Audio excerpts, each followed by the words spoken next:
Israel की लाख कोशिशों के बाद भी लेबनान का हिजबुल्ला शिकंजे में नहीं फंस पा रहा है।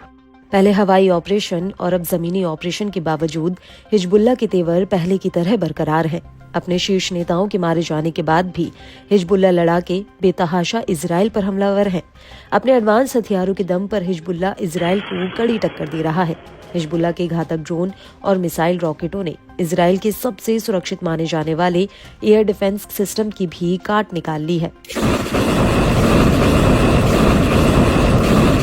एक बार फिर लेबनान के प्रतिरोध ने इजरायली बलों की साख पर सवालिया निशान उठाए। समूह ने बताया कि लड़ाकों ने दक्षिणी लेबनान के एक फ्लैश पॉइंट शहर में हमलावर इजरायली सैनिकों पर 7 हमले किए।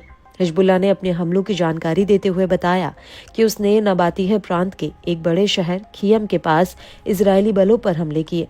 हमलों से पहले लेबनान की नेशनल न्यूज एजेंसी ने बताया था कि इजरायली सेना शहर में घुसपैठ के दौरान घरों और आवासीय इमारतों को उड़ा रही है।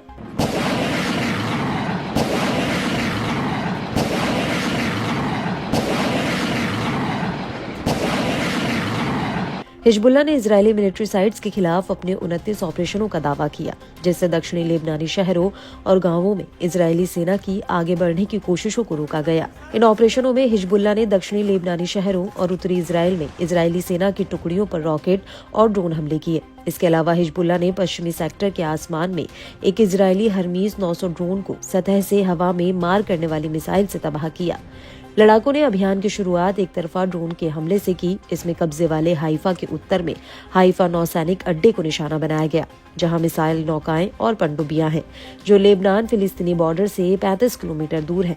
लड़ाकों ने खियाम शहर के पूर्व में इजरायली सेना के एक समूह को निशाना बनाकर रॉकेटों से हमला किया। लड़ाकों ने इजरायली कफर युवाल बस्ती के उत्तर में इजरायली सैनिकों को निशाना बनाकर 2 अलग अलग रॉकेट हमले किए।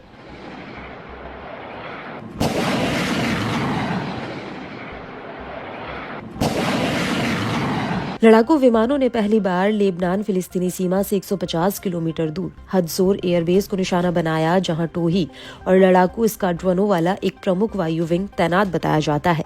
इसके अलावा हिजबुल्ला ने दावा किया कि लड़ाकों ने पहली बार इजरायली अर्ली वार्निंग पोस्ट पर भी हमला किया, जो कब्जे वाले सीरियन गोलान के माउंट हरमून पर है। लड़ाकों ने रॉकेट की बौछार से अक्का शहर के उत्तर में गोलानी ब्रिगेड के एडमिनिस्ट्रेटिव हेडक्वार्टर को निशाना बनाया। लड़ाकों ने एक के बाद एक कुल 10 बार खियाम के पूर्व में इजरायली सेना के एक समूह को रॉकेटों की बौछार से निशाना बना डाला। लड़ाकों ने मेतुल्ला बस्ती में तैनात इजरायली सेना को टारगेट कर रॉकेट से हमला किया। लड़ाकू विमानों ने इन जैतिम बेस पर भी इजरायली फौज पर रॉकेटों की बौछार की। अलमनारा बस्ती में इजरायली सैनिकों की टुकड़ी को निशाना बनाया। इसके अलावा तायर हरफा कस्बे में इजरायली सेना के साथ सीधा संघर्ष हुआ।